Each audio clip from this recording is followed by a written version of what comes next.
어떤 면에서 이 사랑과 진리교회 성도들이 거짓된 안전 속에 빠져 있을 수도 있습니다. 왜? 우린 마지막 때를 알아. 지금이 얼마나 마지막 때가 가까이 왔다는 걸 알고 모든 걸 다 가지고 있어요.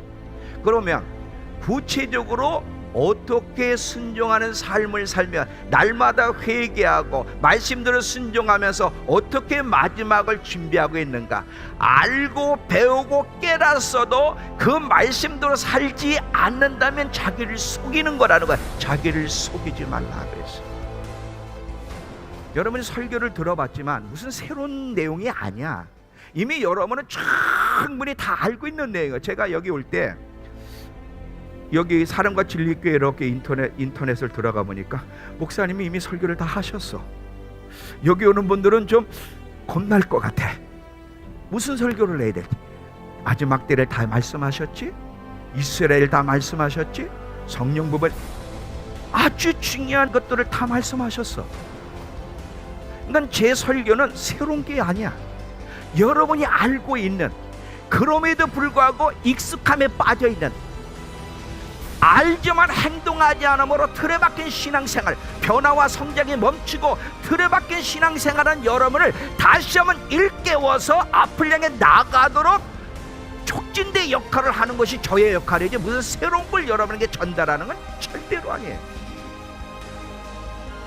깨어 있어야 돼. 하나님의 말씀대로 반응함으로 준비하는 깨어있는 신앙이 아니면 그 아는 지식이 우리에게 화를 미치게 한다는 사실이죠.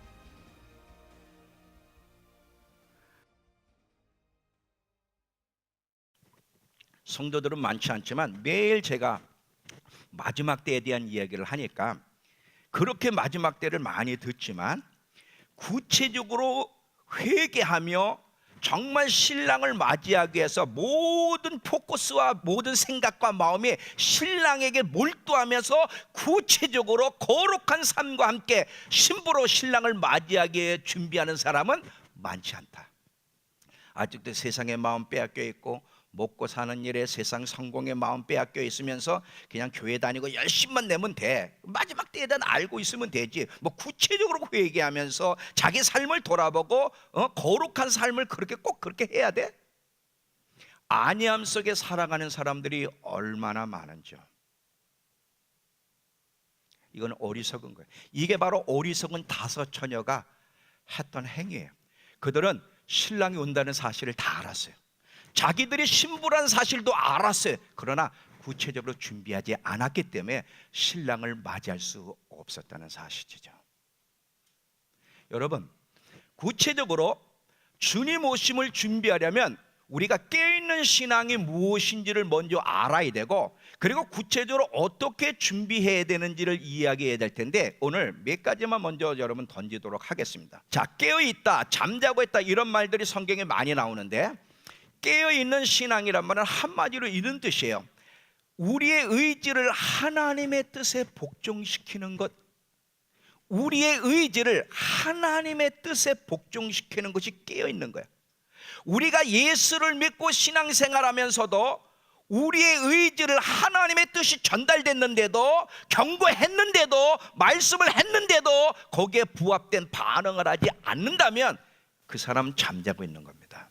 아무리 얘기해도 깊이 잠자고 있는 사람은 반응을 안 하듯이 영적으로 잠을 자고 있는지 아닌지 뭐를 아냐면, 첫 번째는 때에 대한 인식이 없는 것은 물론 잠자고 있는 거고요. 때에 대한 인식이 있음에도 불구하고 계속 하나님이 경고하시는데, 계속 말씀하시는데도 그 하나님의 뜻이 전달받았는데도 거기에 내 의지를 부합시켜서 움직이고 순종하는 삶을 살아가지 않는다면 그 사람도 자고 있는 거예요. 자고 있는 거예요. 예수님은 어떤 신부를 데리러 오시냐면 좌우로 쳐다보지 않고 오직 신랑 되시는 예수님께만 몰두하고 그분만을 바라보고 그분을 열렬히 사랑하는 그 신부를 데리러 오지, 좌우를 돌아보며 이것도 좋고 저것도 좋아하는 그런 신부, 더러운 신부를 신랑은 데리러 오지 않을 겁니다. 신랑 되시는 예수님께만 몰두를 해야 되는, 신랑 되시는 예수님께 몰두할 수 있는 길은 뭐예요? 성령 충만이에요. 성령님이 하시는 일이 그 일이기 때문에 신랑에도 몰두 신랑을 향해 불붙는 마음, 열정과 함께 그 신랑을 사모하는 마음과 몰두하며 신부로 잘 준비할 수 있도록 돕는 것은 성령의 역사이기 때문에 성령의 역사가 없이는 증거할 수 없고, 성령의 역사 없이는 신부로 준비할 수 없고, 성령의 역사가 없이는 분별할 수가 없고, 성령의 역사가 없이 첫사랑을 준비할 수가 없고, 성령의 역사가 없이는 핍박과 유혹 가운데 담대하게 믿음으로 승리할 수 없으니 오직 성령의 충만, 오직 성령의 충만, 오직 성령의 충만. 성령님이 아니면 대안이 없는 거예요. 이게 마지막 때를 준비할 수 있는 길이야. 지혜로운 다섯 처녀는 신랑이 더디 올 수 있다는 사실을 기억하면서 언제 신랑이 오더라도 그 신랑을 맞이하기에 부끄러움이 없이 내면 안에 신랑을 사모하는 열정, 천국을 향한 열정, 그 신부로 준비하고자 하는 그 마음, 그리고 주님의 부르심을 따라 마지막 때 대추수를 위해, 증인의 삶을 위해 목숨을 내걸고 담대히 복음을 전할 수 있는 사람으로 자기를 무장하기 위해서 계속 기름으로 준비를 했는데, 어리석은 다섯 처녀는 요 정도 신앙생활하면 됐지, 난 마지막 때 알아, 지금 마지막 때라는 건 나도 많이 들었어, 나도 한때 다 그래 성령 체험했어. 그리고 나 주일 대예배 나와, 저녁 예배 나와, 수요예배 나와, 이 정도면 됐지. 뭘 그렇게 말이지. 적당히 이 정도면 될 것이야 라고 생각하면서 기름을 충분히 준비하여 성령의 충만함 속에 마지막 준비하는 삶이 얼마나 중요한지를 인식지 못한 어리석은 다섯 처녀는 신랑을 맞이할 수 없었다는 거야. 없었다는 거야. 자, 이제 기름은 어디서 사죠? 골방에서야. 자, 시편 91편에 지존자의 은밀한 곳에 거하는 자는 전능자의 그늘 아래 거하리로다. 지존자의 은밀한 곳, 기도의 방, 골방으로 들어가 날마다 사는 자는 전능자의 그늘 아래 거하리로다. 내가 주께 대해 말하기를 주는 나의 피난처시오 나의 요새시오 내가 의뢰할 하나님이라 하리니 저가 너를 새 사냥꾼의 올무에서와 극한 연병으로부터 너를 지키시리로다. 지존자의 은밀한 곳에 들어가기를 힘쓰는 자는, 여러분, 기름은 어디서 사요? 골방에서. 지존자 앞에, 주님 앞에 나아갈 때 계속 주님 앞에 나아가며 주님 마지막에 성령의 기름 부음이 없이는, 성령의 충만이 없이는 마지막을 준비할 수 없으니 제게 성령으로 사로잡히게 해달라고 계속 지존자의 골방 앞에 많은 시간을 들이고 또 많은 방해를 물리치면서 더 많이 지존자 앞에 나갈 때마다 그 지존자께서, 그 신랑께서 우리에게 계속 기름을 줘서 성령으로 충만하여 마지막을 준비할 수 있도록 만들어 주시니, 어느 때보다도 골방에서 사는 삶이 어느 때보다도 중요한데, 이 어리석은 다섯 처녀는 골방에서 삶을 아주 우습게 여긴 거야. 우습게 여긴 거야.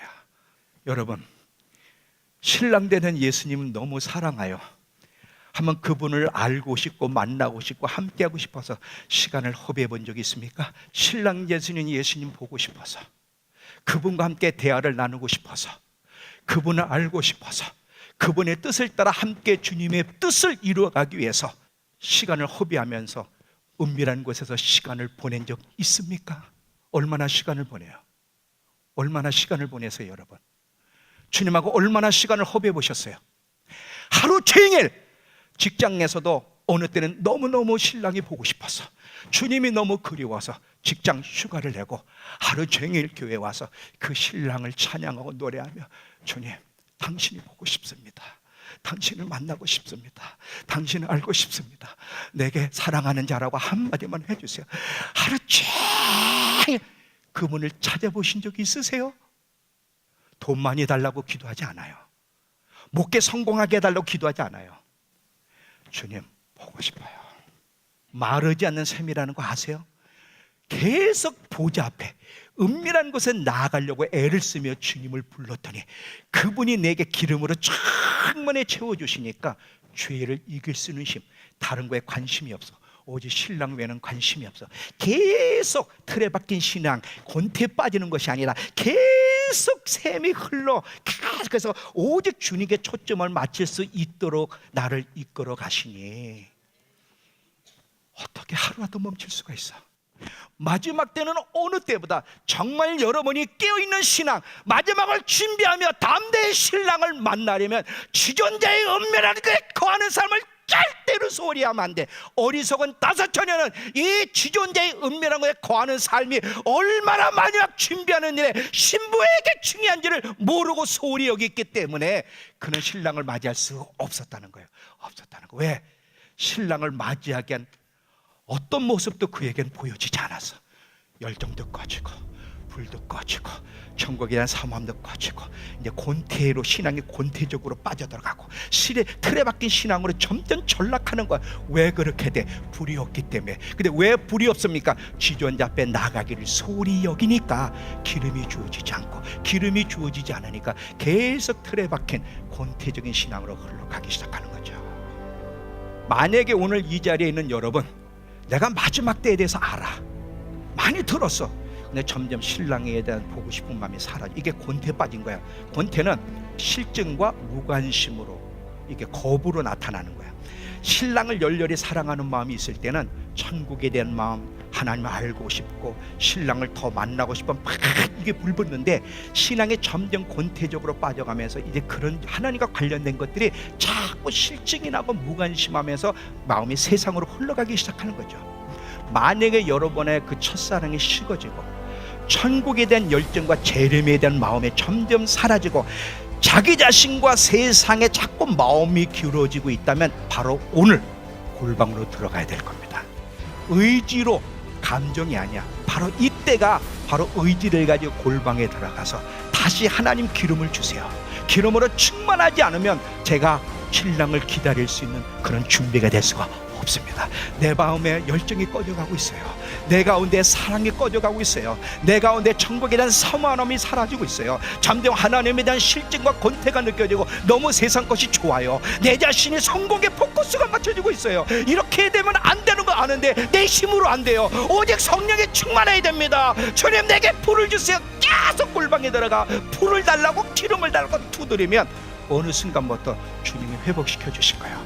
회복시켜 주실 거예요. 이러므로 깨어있는 저와 여러분들에게 축원합니다. 절대 어리석은 다섯 처녀가 되지 마십시오. 마지막까지 언제 신랑이 오더라도, 비록 터지더라도 여러분이 신랑을 기다리는 신부의 태도를 유지하려면 기름이 충분해야 되는데, 그 기름은 어디서 산다? 골방에서 산다. 골방에서.